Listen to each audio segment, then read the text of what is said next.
Meus amigos, é o seguinte, ninguém está imune.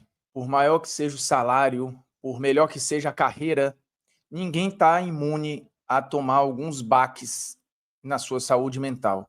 E o Tite, eu acho que foi muito corajoso, aos 63 anos, negar um retorno ao Corinthians, que todo mundo esperava, que ele estava prestes a aceitar, e negar isso porque o corpo estava gritando por socorro.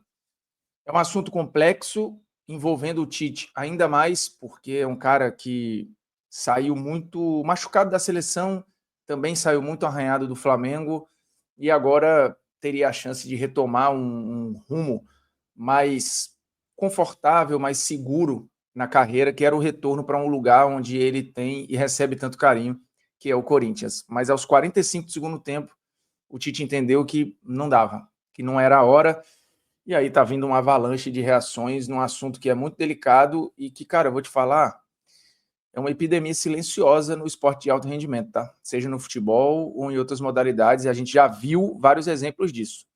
Vinheta. Nunca pensei em ser perfeito, mas vou correr pelo direito. Fala, moçada, beleza? O Bruno Formiga na área. Nada mais convidando você aí a se inscrever no canal, a tocar na notificação, a deixar o seu like se você gostar. Se você não gostar, dá o dislike, não tem problema nenhum, mas ajuda o trabalho aqui você ter algum tipo de reação. No sentido de, cara, gostei, show. Não gostei, porra, aí comenta, argumenta numa boa, vem pro debate saudável aí.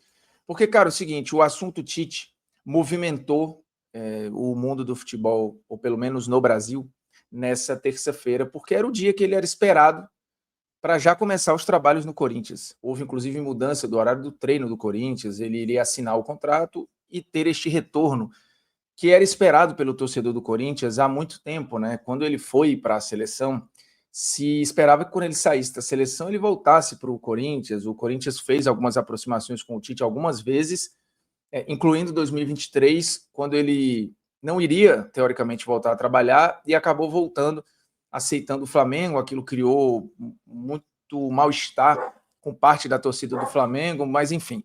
E agora, né, um tempo depois, de novo, o Corinthians já tinha tentado uma aproximação, tinha a história de que ele ia para a Arábia, de que ele não ia voltar agora, de que não ia ser, mas aí a coisa mudou e o Tite já vinha negociando há alguns dias com o Corinthians, a coisa parecia muito próxima, e na hora de firmar, de fato assinar o contrato, o Tite recuou e resolveu não só não assinar com o Corinthians, como dar um tempo na carreira para cuidar da saúde, tanto física quanto mental. Isso está numa nota publicada pelo Matheus Bach, o filho do Tite.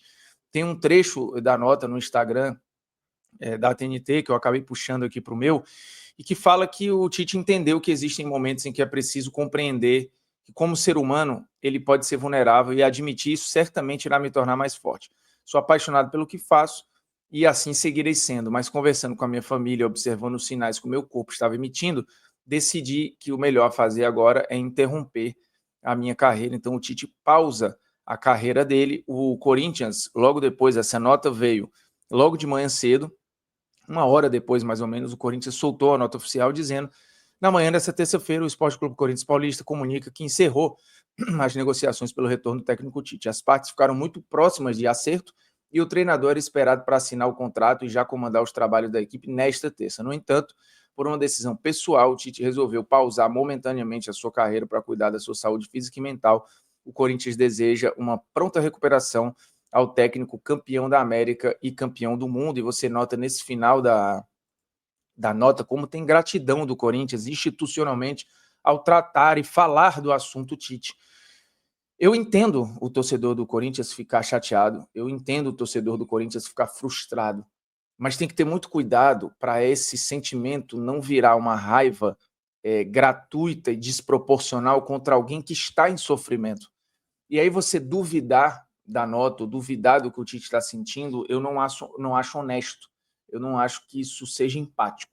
O Tite, ele teve muita coragem de se expor, e aí tem um ponto, ele podia ter, suponhamos que ele não quisesse o Corinthians, tá? Não teria por que ele ter negociado durante 4, 5 dias. E se ele quisesse não ir mais para o Corinthians, ele podia encontrar 1000 formas de sair dessa negociação. Não precisava chegar no último dia, às vésperas de assinar, para ele se expor dessa forma. Negar um contrato que fatalmente era muito bom, para um lugar em que ele tem muito saldo e que ele ia receber muito carinho, é porque realmente o corpo dele estava gritando para que ele dissesse não, enquanto ele estava respondendo sim. E o corpo dele reagindo, até que chegou no limite. A informação que circula é que ele teve, de ontem para hoje, uma forte crise de ansiedade. Quem já viu algum parente ou alguma pessoa, ou já teve crise de ansiedade, sabe o quão é pavoroso. Muita gente confunde, inclusive, com infarto, com sensação de morte, vai para o hospital, precisa tirar pressão, fazer exame cardíaco, porque acha que está morrendo. E é uma crise de ansiedade, a pessoa não consegue respirar, ela se sente sufocada nela própria. E, às vezes, é o corpo guardando um monte de coisa e explodindo numa hora em que não aguenta mais. Tem N razões, é muito complexamente, tem gatilhos, tem coisas que estimulam, que dão o start de uma crise. Cada pessoa tem as suas e tem pessoas que têm fórmulas já para conseguir sair dessa crise, fazem exercício de respiração, vão caminhar, vão correr, saem de casa, enfim, tomam remédio, tem várias formas.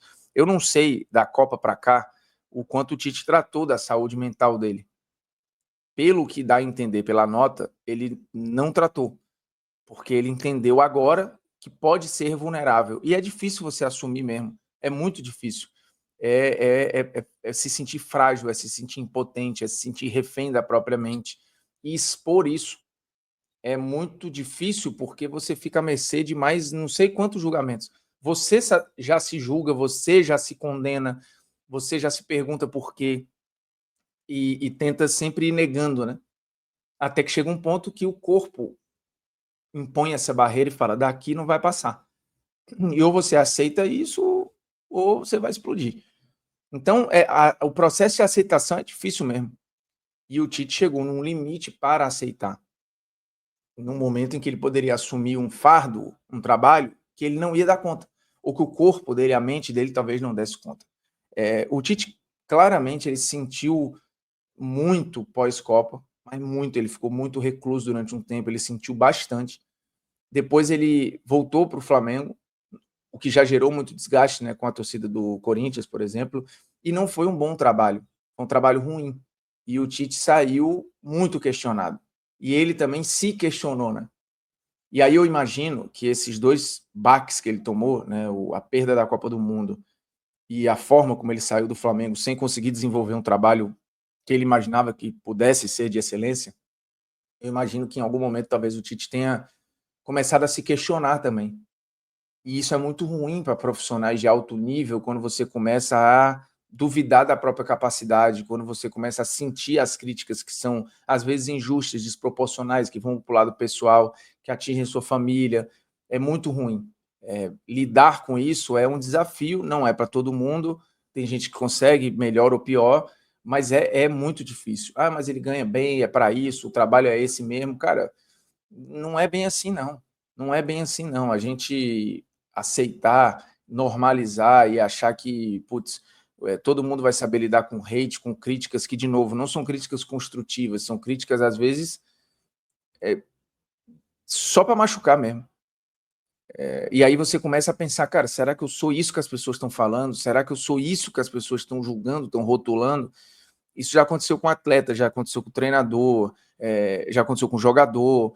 Tem um estudo, inclusive, da Unicamp, que é muito, muito duro, que mostra e fala sobre a saúde mental, né, o preço da excelência. Esse estudo, inclusive, foi trazido recentemente na abertura de um congresso, agora em fevereiro de 2025, sobre saúde mental no esporte, que apontava que cerca de 30% dos atletas ouvidos pelo esse estudo da Unicamp, eles tinham algum sintoma de ansiedade ou depressão.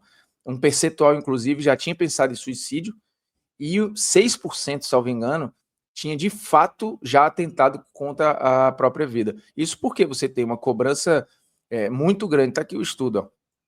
De acordo com os resultados, 3% dos atletas que participaram da pesquisa apresentaram sintomas de depressão grave, cerca de 30% relataram sintomas leves ou moderados, 5% apresentaram taxas graves de ansiedade, enquanto 16% sofrem com sintomas moderados do transtorno. Em relação a problemas de sono, 8% dos atletas afirmaram que precisam tomar remédio para dormir. Além disso, 24% dos participantes relataram já terem pensado em cometer suicídio e outros 6% efetivamente tentaram tirar a própria vida. Por outro lado, 14% relataram ter sofrido abuso sexual, porcentagem que, lembra o pesquisador, pode estar subnotificada devido ao tabu existente em torno do tema e tudo que envolve saúde mental e questões muito pessoais, traumas e etc., é tudo muito delicado, ainda mais para atleta ou para quem lida com esporte de alto rendimento, que é meio que visto às vezes como super-herói, né? Como seres humanos diferentes, com uma capacidade especial de lidar com pressão, de lidar com disputas, com derrota, com vitória e tal. Imagina para um treinador, que é um cara que precisa absorver muitas vezes o problema dos seus comandados, que precisa administrar 20, 30, 35 cabeças ali diferentes, que estão às vezes em sofrimento ou não, que estão em disputa constante. Então isso é muito difícil. E o Tite, ele sentiu, eu lembro que em 2021 nós fomos convidados para uma roda de conversa na CBF. O Tite convidou alguns jornalistas e a gente ia por emissora. Fomos eu e Monique Danello. Se eu não me engano, isso em novembro de 2021, o Tite apresentou lá todo o trabalho que ele vinha fazendo. Era um trabalho legal que o Tite estava fazendo para tentar mostrar, cara, olha o que está sendo feito aqui. Tinha muita crítica naquele momento, né, pós-Copa de 18 e tal. No ciclo pós-18 e pré-22 foi um período muito duro para o Tite ali, apesar da seleção ter ótimos resultados, ter ganho a Copa América em 2019 e tal. Então, ali, aquele trabalho, ele foi demonstrando, na real não foi novembro, não, acho que foi março de 21, foi antes da Copa América, com certeza. E aí ele mostrou todo o trabalho de excelência, mapeamento de dados, como é que ele fazia a lista, os jogadores monitorados, trabalho fantástico, um papo, se eu não me engano, durou mais de 3 horas. Foi muito legal, o Tite é um cara muito receptivo, estava ele, o filho, César Sampaio, à época trabalhando na CBF e na comissão técnica do Tite, e quando a gente estava indo embora, ele falou algo que me marcou muito, assim, e num olhar muito genuíno, ele perguntando, Bruno, você acha que o trabalho só vai ser visto como bom se eu ganhar a Copa? E assim, era quase que um cara se sentindo claramente injustiçado, porque o trabalho dele foi muito bom nos dois momentos. No geral, o trabalho foi muito bom, mas não ganhou a Copa, porque é muito difícil ganhar a Copa mesmo. E aí eu falei, professor, para mim, não. O trabalho é bom independente de qualquer coisa, mas eu acho que para as pessoas, sim, a percepção que vai ficar vai depender de ganhar ou perder. E 22, o grupo chegou muito confiante de que ia ganhar, mais até do que 18. Isso é tido e falado por todos os atletas. O Neymar já falou disso, o Thiago Silva já falou disso, o Tite acho que já falou sobre isso. Então foi muito decepcionante. E a forma como ele foi tratado depois, o processo de fritura já, porque as entrevistas, porque ele tinha um jeito mais professoral de falar, as pessoas foram atingindo o Tite enquanto pessoa e não como profissional. Então a saída pós-Copa foi muito sofrida, primeiro por ter perdido a Copa, segundo por você tirar todo um trabalho que foi bem feito para nada. E eu acho que ele se sentiu muito injustiçado. Ele ficou um tempo recluso e resolveu voltar para o Flamengo.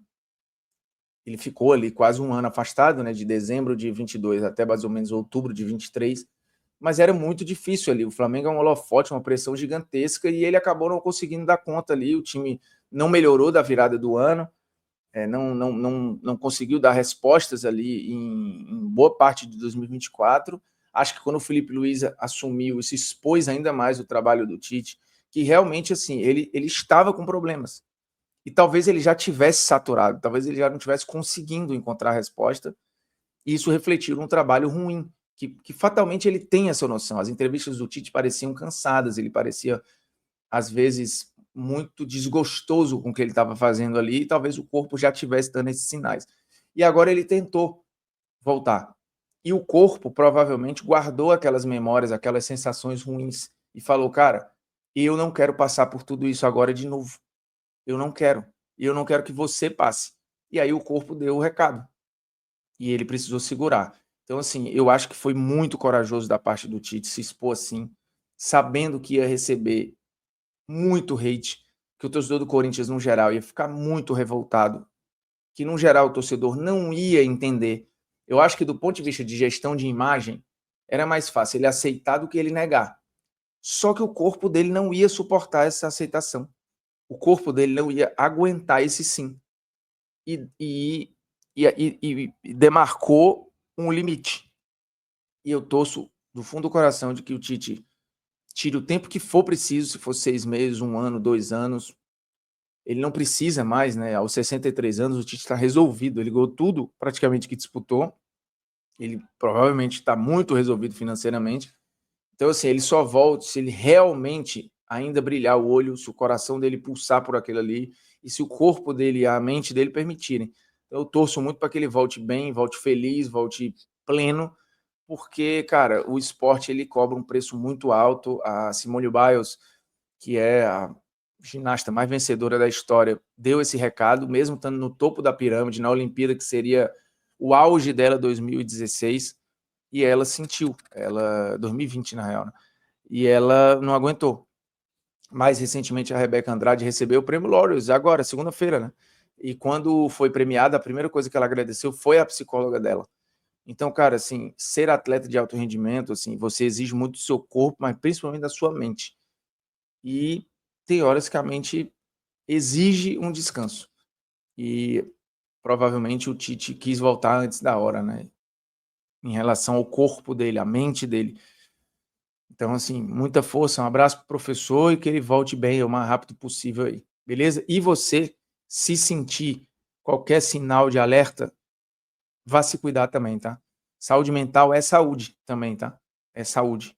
Por isso que o nome é saúde mental. Se você não estiver saudável mentalmente, cara, nada do seu corpo vai funcionar, nada. E tá tudo aqui, ó. Beleza? É nóis. E se cuidem, tá?